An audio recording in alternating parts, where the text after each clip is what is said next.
ministro no Supremo Tribunal Federal que foi reprovado 2 vezes no concurso para juiz substituto. No segundo, não passou nem da primeira fase. Nunca fez mestrado ou doutorado, não tem um livro relevante publicado. E antes de virar ministro, em quase 20 anos de carreira, não deixou uma produção jurídica digna da cadeira que viria a ocupar.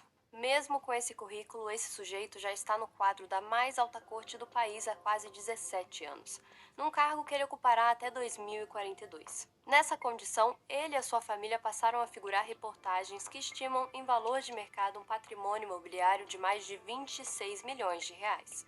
Praticamente 3 vezes mais do que tudo que ele recebeu de salário desde que entrou no STF. Esse é o José Antônio Dias Toffoli. Em fevereiro de 2026, a Polícia Federal concluiu a quebra da criptografia do celular do banqueiro Daniel Vorcaro, dono do Banco Master, acusado de comandar uma das maiores fraudes financeiras da história do país. O aparelho havia sido apreendido meses antes, nas primeiras fases da Operação Compliance Zero. Nas mensagens, os investigadores encontraram menções a um resort do ministro. Além disso, há combinações de transferências, registro de ligações e o nome de Dias Toffoli aparece diretamente nas conversas. Esse não é um nome como outro qualquer. Toffoli era relator do caso no STF. Quando a Polícia Federal entregou o relatório ao presidente da corte, Edson Fachin, o tribunal entrou em crise. Fachin convocou uma reunião de emergência com todos os ministros. Durou mais de 4 horas. Ao fim, Toffoli saiu da relatoria, mas não se declarou impedido. Os ministros assinaram uma nota conjunta dizendo que não havia suspeição ou impedimento e validaram todos os atos que Toffoli já tinha praticado como relator. Como isso aconteceu? É preciso contar essa história do começo. Dias Toffoli nasceu na cidade de Marília, no interior de São Paulo, em 1967. Foi o 8º de 9 filhos. O pai, Luiz Toffoli, era marceneiro e cafeicultor. A mãe, Sebastiana, professora e catequista. A família batizou todos os meninos com José e todas as meninas com Maria. Aos 19, Toffoli entrou na Faculdade de Direito do Largo de São Francisco, na USP. Pagou os estudos trabalhando como caixa da oficina da pizza na Vila Madalena. Presidiu o centro acadêmico e se formou em 1990. Até aí, uma história de superação. Na metade dos anos 90, o filho do seu Luiz e da dona Sebastiana tentou entrar na magistratura. Fez o concurso para juiz substituto 2 vezes. Foi reprovado nas 2. Na segunda, sequer passou da primeira fase, a de conhecimentos gerais de direito. É claro que isso, por si só, não define ninguém, mas ganha outro peso quando nós conhecemos o final dessa história. Toffoli não virou ministro do Supremo porque estava acostumado à lógica processual, à rotina da magistratura, à construção gradual de autoridade dentro do sistema judicial. Ele precisou bater em outra porta para isso. Ele teve que se submeter à política. O laço com a política parece vir de sangue. O irmão de Toffoli, José Ticiano, foi vice-prefeito e depois prefeito de Marília pelo PT. A irmã, Maria Esther, é servidora do Tribunal de Contas do município de São Paulo. Pelo lado materno, José Carlos Seixas, primo de segundo grau, foi ministro no governo FHC. Logo cedo, aos 26 anos, Toffoli já era consultor jurídico da CUT, a Central Única dos Trabalhadores. De 1995 a 2000, ele trabalhou como assessor jurídico da liderança do PT na Câmara dos Deputados. Toffoli fazia parte da chamada tropa de choque do partido, o grupo responsável por elaborar as manobras para obstruir as votações do governo FHC. O salto veio com as campanhas presidenciais. Toffoli foi advogado eleitoral de Lula em 3 eleições: 1998, 2002 e 2006. Na última, recebeu R$ 1 milhão em honorários. Com a vitória de Lula em 2002, a recompensa foi imediata. Toffoli foi nomeado subchefe de assuntos jurídicos da Casa Civil, subordinado a José Dirceu. Essa não é uma posição qualquer. A subchefia de assuntos jurídicos é, na prática, o filtro legal do governo. É por ela que passam as medidas provisórias, os projetos de lei, os decretos presidenciais. É onde se examina se o que o governo quer fazer pode ou não ser sustentado juridicamente. Ou seja, Toffoli não estava apenas dentro do governo Lula, ele estava dentro do núcleo de comando do governo Lula. Quando Dirceu caiu em 2005, acusado de corrupção, Toffoli saiu da Casa Civil e abriu um escritório de advocacia com a companheira Roberta Maria Rangel, o Toffoli e Rangel Advogados. 2 anos depois, Lula nomeou advogado-geral da União. Só para deixar claro, a AGU não é só mais uma pasta em Brasília. É a instituição responsável por defender juridicamente o governo federal. É a AGU quem atua nos tribunais superiores em nome da União. É quem sustenta as decisões do Executivo diante do Judiciário. É, na prática, a linha de frente jurídica do poder político. Foi nesse contexto que Toffoli ganhou projeção. Na AGU, ele recebeu o apelido de advogado de 255 bilhões, pelo volume de causas que conseguiu reverter em favor do governo. Toffoli provou que era útil, e quem é útil na política costuma ser recompensado. Em setembro de 2009, esse sujeito foi anunciado como a última indicação de Lula ao Supremo Tribunal Federal. Havia uma ironia na escolha. Toffoli ocuparia a vaga de Menezes Direito, o ministro que, um ano antes, havia relatado um caso em que o STF confirmou que reprovação em concurso para juiz de primeira instância configura ausência de notório saber jurídico. A sabatina durou mais de 7 horas e virou um documento histórico sobre os limites do fisiologismo. Mas a máquina entrou em funcionamento e, no fim, foram 58 votos favoráveis à nomeação, 9 contrários e 3 abstenções. 17 votos além do mínimo necessário. Aos 41 anos, Toffoli estava no topo do poder judiciário. Era o ministro mais jovem do tribunal e ocuparia aquela cadeira por mais 3 décadas. Tempo suficiente para imprimir a sua marca no Supremo. E essa marca não demoraria a aparecer. Em 2012, o STF julgou a ação penal 470, o processo que ficaria conhecido como o julgamento do mensalão. Esse era até então o maior caso de corrupção da história recente do país.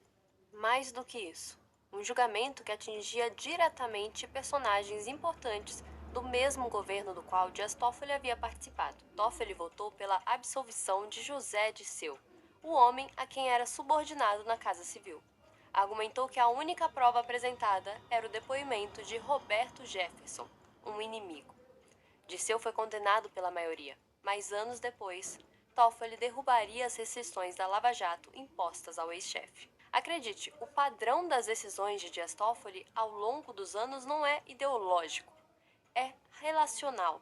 Toffoli recorre às mesmas ferramentas que falamos no vídeo sobre o seu companheiro de tribunal Gilmar Mendes. Uma delas é a decisão monocrática, muitas vezes em momentos estratégicos. Vou dar um exemplo. Em julho de 2019, Toffoli, então presidente do STF, aproveitou o recesso judiciário para emitir uma decisão monocrática que suspendia todos os processos, inquéritos e investigações criminais em todo o país que usassem dados do COAF, da Receita Federal ou do Banco Central compartilhados sem autorização judicial prévia. A decisão atendeu diretamente a um pedido da defesa do senador Flávio Bolsonaro, investigado por rachadinha depois que o COAF identificou mais de R$ 1 milhão em movimentações atípicas do seu ex-assessor Fabrício Queiroz. O impacto foi devastador. Com a canetada, cerca de 700 processos foram paralisados. Investigações contra o PCC, a Operação Greenfield, além de desdobramentos da Operação Lava Jato. Toffoli determinou que o COAF lhe desse acesso irrestrito a todos os relatórios de inteligência financeira dos últimos 3 anos, dados de centenas de milhares de pessoas físicas e jurídicas. Depois disse que recebeu a senha, mas, abre aspas, jamais a utilizou. E a decisão não blindou apenas Flávio Bolsonaro, blindou o próprio Dias Toffoli. Um ano antes, segundo uma reportagem da Cruzoé, o ministro teria recebido transferências mensais de R$ 100 mil da sua esposa Roberta Rangel, mais de 4 milhões desde 2015. O Banco Mercantil teria identificado indícios de lavagem de dinheiro nessas transações, mas engavetado o assunto. Na mesma época, segundo a imprensa, a Receita Federal incluiu Toffoli e Roberta Rangel numa lista de pouco mais de 100 agentes públicos com patrimônio acima de R$ 5 milhões e aumento patrimonial acima de 500 mil no ano anterior. Gilmar Mendes e a esposa Guilmar também estavam na lista. Ao congelar o uso de dados do COAF, Toffoli criou uma barreira retroativa entre os órgãos de inteligência financeira e o Ministério Público.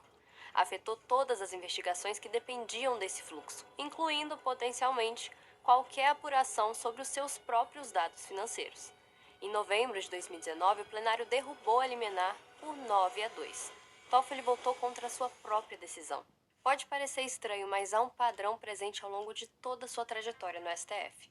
Toffoli emite uma liminar monocrática que cumpre uma função temporária de blindagem. Quando a pressão sobe, a liminar é revertida, às vezes por ele mesmo, Mas entre a emissão e a reversão, a janela processual faz o seu trabalho. A defesa se reorganiza, as provas são contestadas, o caso esfria, a liminar morre, o efeito sobrevive. Poucos meses antes, também em 2019, Toffoli tomou outra decisão que acabaria virando uma arma para o STF. Em março, ele assinou a portaria número 69 e instaurou de ofício, sem pedido do Ministério Público, o inquérito das fake news. Em tese, o objetivo era apurar ameaças e ofensas contra o Supremo. Toffoli escolheu Alexandre de Moraes como relator, através de uma mensagem de WhatsApp, sem sorteio. A procuradora-geral Raquel Dodge tentou arquivar o inquérito por considerá-lo ilegal, mas Moraes descartou o pedido. O decano Marco Aurélio foi o único a votar contra quando o plenário validou por 10-1. Apelidou de Inquérito do Fim do Mundo. Um mês depois, veio o primeiro teste real. Em abril, a revista Cruzoé publicou uma reportagem de capa com a manchete "O amigo do meu pai". A matéria revelava que Marcelo Odebrecht, em depoimentos à Polícia Federal, havia identificado Toffoli por um codinome nos documentos internos da empreiteira. A cadeia era transparente. Meu pai era Emílio Odebrecht. O amigo do meu pai era Lula. O amigo do meu pai era Toffoli, na época advogado-geral da União. O contexto eram as tratativas da Odebrecht com a AGU sobre as hidrelétricas do Rio Madeira. A reação de Toffoli foi imediata. Do exterior enviou mensagem a Moraes pedindo, abre aspas, devida apuração das mentiras recém-divulgadas por pessoas e sites ignóbeis. Moraes determinou a retirada da reportagem do ar, da Cruzoé e do antagonista, sob multa de R$100 mil por dia. Também intimou os jornalistas a deporem em 72 horas. O nome é censura prévia. A OAB classificou dessa maneira, assim como a Comissão Interamericana de Direitos Humanos ou o Comitê de Proteção a Jornalistas. O problema é que o documento era real. Existia nos autos da Lava Jato. A reportagem estava correta. Depois de 4 dias de pressão, Moraes revogou a censura. Sem reconhecer o erro, sem pedido de desculpas, disse que a revogação se justificava porque o documento agora havia sido formalmente remetido à PGR. Toffoli defendeu a censura. Se você publica uma matéria chamando alguém de criminoso e isso é uma inverdade, tem que ser tirado do ar. Ponto. Esse inquérito acabaria virando o principal instrumento de Alexandre Moraes contra apoiadores de Jair Bolsonaro. Na prática, a primeira aplicação concreta dele foi proteger o próprio Dias Toffoli. A base legal do inquérito das fake news era uma interpretação elástica do artigo 43 do Regimento Interno do STF, que permite a abertura de inquérito para crimes ocorridos, aspas, na sede ou dependência do tribunal. Toffoli expandiu o conceito de sede para abranger todo o ambiente virtual. Com ele, a Praça dos Três Poderes se expandiu para a internet. E essa nem foi a decisão monocrática mais impactante de Dias Toffoli. Em setembro de 2023, Toffoli anulou todas as provas obtidas nas plataformas onde a Odebrecht registrava o pagamento de propinas. Chamou a prisão de Lula de um dos maiores erros judiciários da história do país e a Lava Jato de armação fruto de um projeto de poder. A decisão beneficiou mais de 115 alvos. Marcelo Odebrecht, Alberto Youssef, João Vacari Neto, Antônio Palocci. Em pelo menos 8 países, 28 investigados também foram beneficiados. A OCDE classificou a decisão como causadora de um efeito cascata de incerteza jurídica. O conflito de interesses era flagrante. Toffoli anulou provas que poderiam, em tese, torná-lo alvo de investigação, já que ele próprio era citado nas delações da Odebrecht sob o codinome amigo do meu pai. 2 anos e meio depois, os 3 recursos contra essa decisão não foram analisados pelo STF. No vácuo criado por essa anulação, Toffoli avançou. Em dezembro de 2023, no primeiríssimo dia do recesso judiciário, ele suspendeu o pagamento de mais de 10 bilhões de reais em multas do acordo de leniência da JF, enquanto a sua esposa, Roberta Rangel, prestava consultoria jurídica ao grupo. 2 meses depois, fez o mesmo com as multas de 8 bilhões e meio da Odebrecht. Toffoli e Roberta foram casados até o primeiro semestre de 2025. Quando ele tomou posse no STF em 2009, o escritório Rangel Advogados era pequeno. Segundo investigações da imprensa, depois da posse, o volume de causas de Roberta nos tribunais superiores cresceu 140%. Saltou de 53 para 127 processos, quase todos envolvendo gigantes corporativas como a JF. O conflito parecia evidente. O Código de Processo Civil dizia em seu artigo 144 que juízes não podiam atuar em casos de clientes do escritório do cônjuge. A solução, o STF julgou inconstitucional o próprio artigo. Gilmar liderou essa mudança que Toffoli apoiou fervorosamente. A justificativa foi que seria uma exigência hercúlea e materialmente impossível exigir que juízes conhecessem as carteiras de clientes dos cônjuges. Com a trava removida, a indústria dos conflitos de interesse floresceu e o patrimônio do casal cresceu junto. Uma reportagem no Metrópolis de fevereiro mapeou o patrimônio imobiliário associado a Toffoli, a filha Pietra e a ex-esposa. O total estimado pela reportagem é de 26 milhões e meio de reais em valor de mercado. E a matéria diz que os valores declarados em escritura eram sistematicamente abaixo do valor real e sem registro de financiamento. A filha Pietra, de 25 anos, segundo a imprensa, comprou nesse ano um apartamento de 154 metros quadrados no setor noroeste de Brasília por 2 milhões e meio de reais à vista.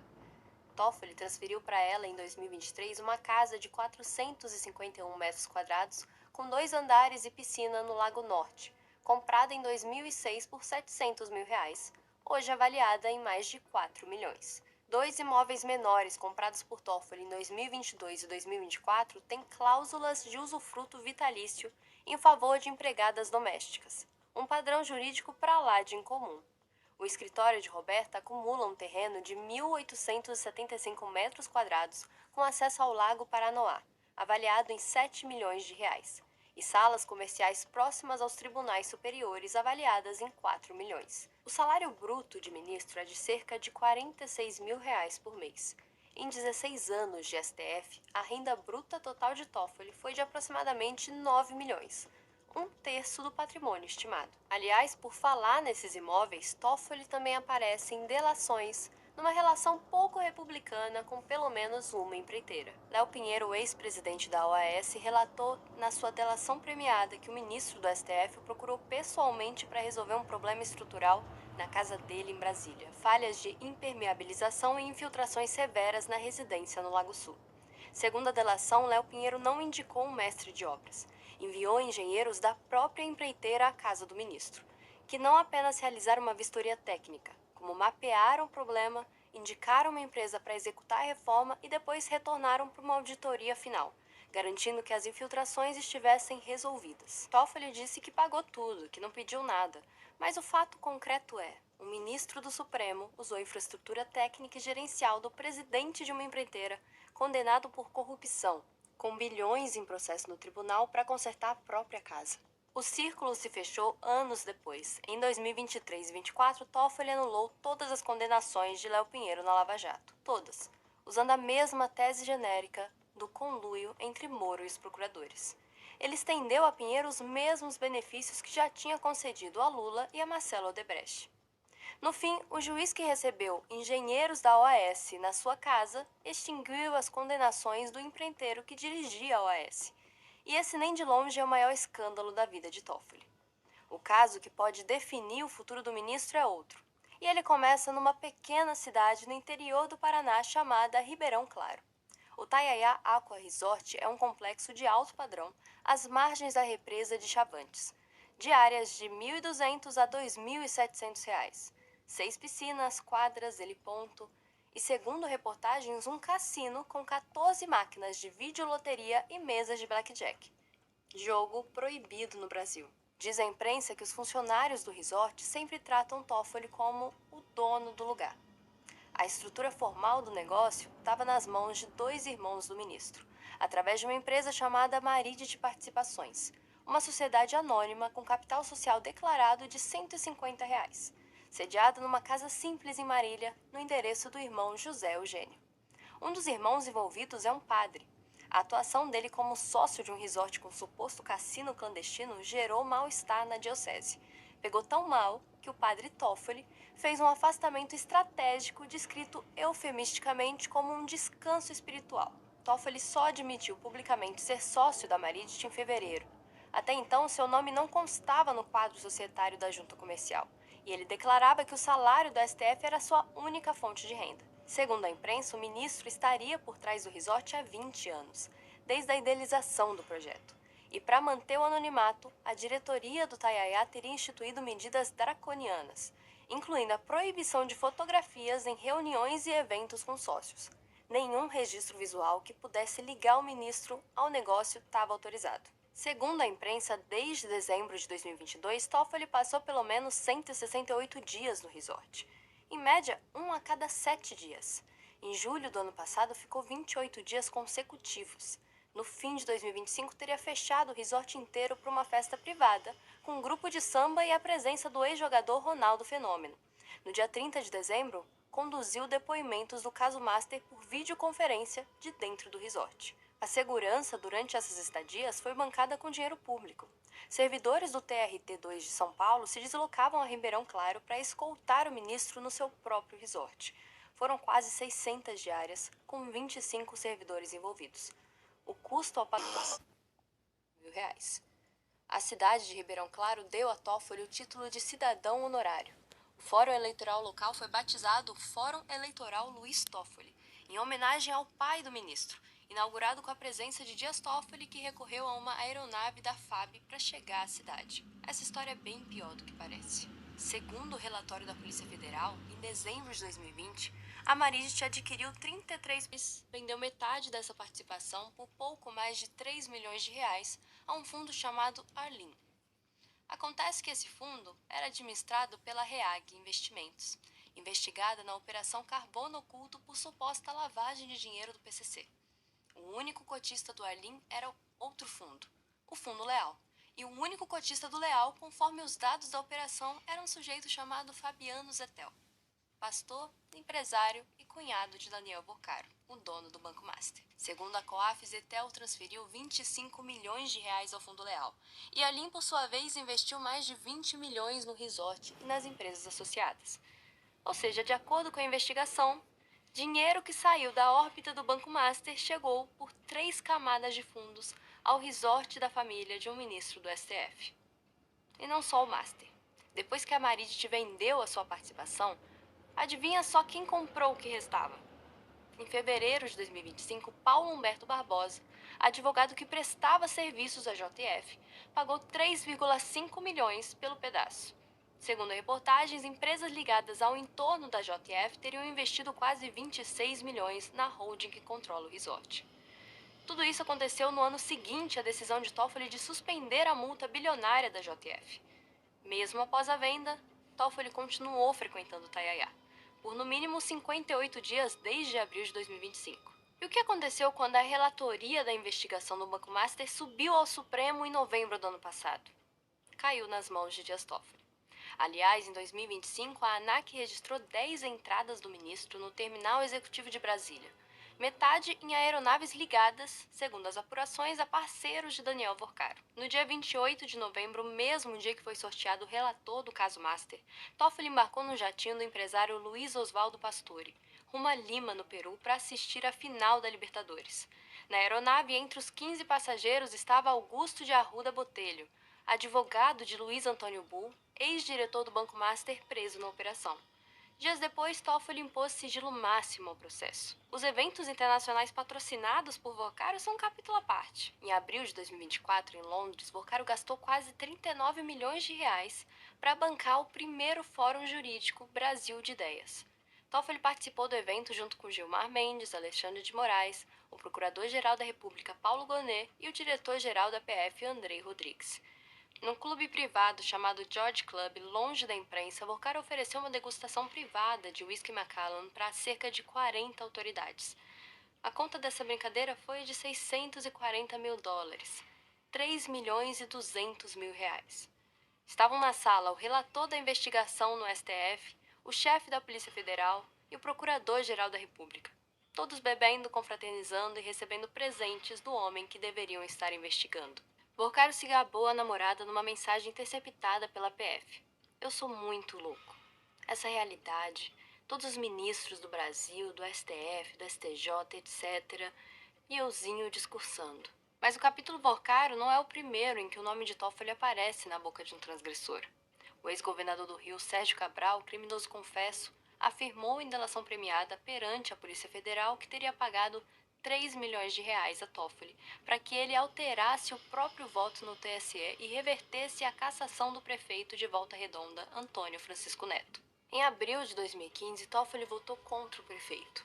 2 meses depois, nos embargos, mudou radicalmente o voto e devolveu o cargo a ele. Cabral diz, e eu insisto nisso, quem diz isso é Sérgio Cabral, que o pagamento saiu do caixa paralelo da Secretaria de Obras do Rio, comandada por Hudson Braga, ligada ao governo Pezão. O lobista José Luiz Solheiro teria operado a entrega. Um segundo pagamento de 1 milhão teria comprado uma liminar favorável à ex-prefeita de Bom Jesus do Itabapoana, Branca Mota, em 2014. A advogada do caso, Daniane Furtado, foi sócia do escritório de Roberta Rangel. Toffoli nega todas essas acusações. Em maio de 2021, com base na delação de Cabral, a Polícia Federal pediu ao STF a abertura de inquérito. O PGR Augusto Aras opinou pelo arquivamento. Toffoli, como presidente do STF, arquivou de uma vez só 12 inquéritos baseados na delação de Cabral. Sem sorteio, trouxe os autos para o próprio gabinete. A PF registrou nos relatórios oficiais. Pode-se afirmar, em tese, que o ministro Toffoli obstruiu 12 investigações criminais na condição de presidente do Supremo Tribunal Federal.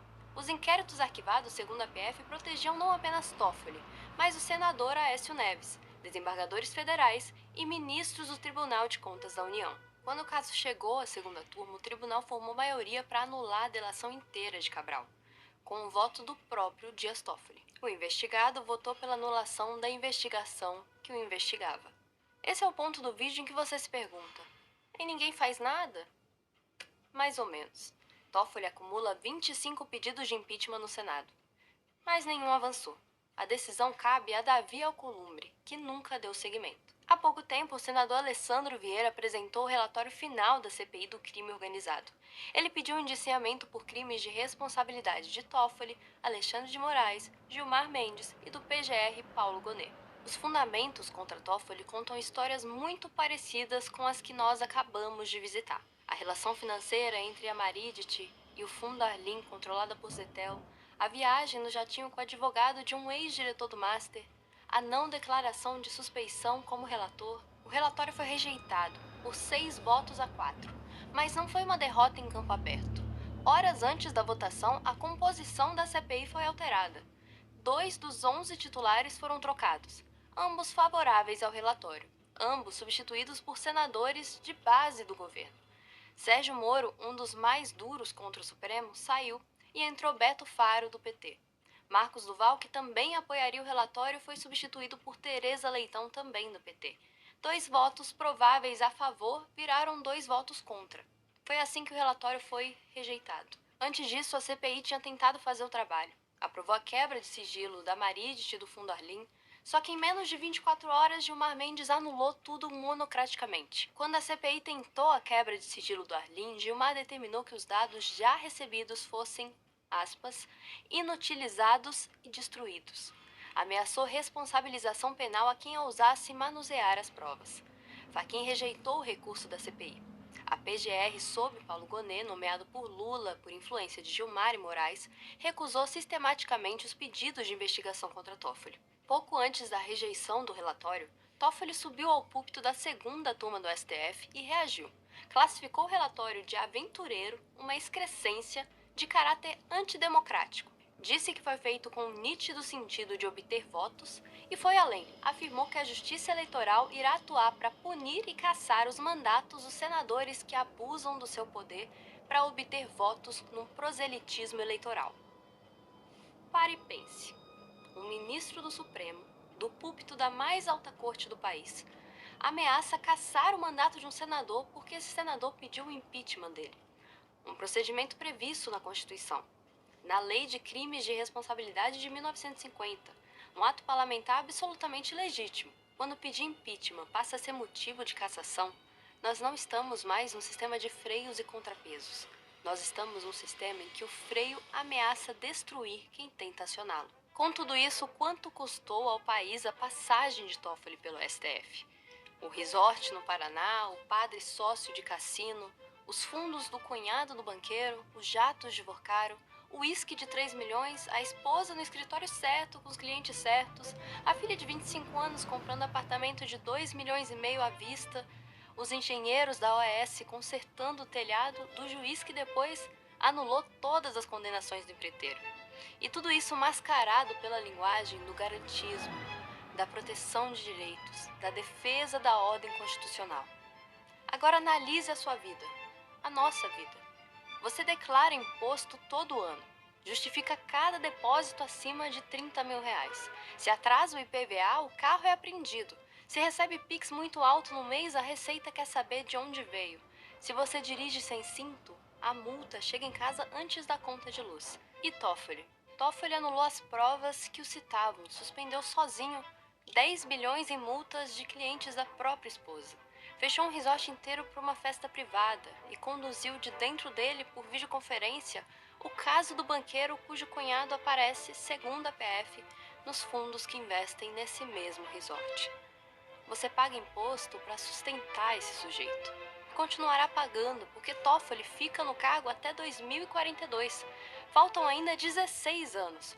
4 eleições presidenciais, 4 Copas do Mundo, uma geração inteira de brasileiros que vai nascer, estudar e entrar no mercado de trabalho com ele sentado naquela cadeira. E de onde vem esse poder? De uma Constituição que permite ao presidente indicar quem quiser ao Supremo e dar a essa pessoa poder vitalício, irrevogável e quase imune à fiscalização. Do fisiologismo de um Senado que nunca empichou um ministro. De um decano que anula as provas que a CPI obtém em 24 horas. De colegas que assinam notas de solidariedade em vez de pedir explicações. De um procurador-geral que foi indicado pelos mesmos que deveria fiscalizar. De uma base governista que troca os membros da CPI horas antes da votação, quando o relatório começa a incomodar demais. Esse não é um sistema que falhou, é um sistema que funciona. Para eles. O cidadão comum pode até pedir um impeachment, mas não tem como fazer esse pedido andar. E quando um senador eleito ousa fazê-lo avançar, vem o próprio investigado, do púlpito da mais alta corte do país, ameaçar cassar o seu mandato. Por isso, essa é uma história sobre impunidade que deu certo.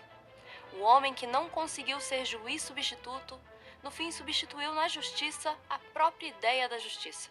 E vai continuar fazendo isso. No seu dinheiro, no seu nome e em nome da sua Constituição até 2042.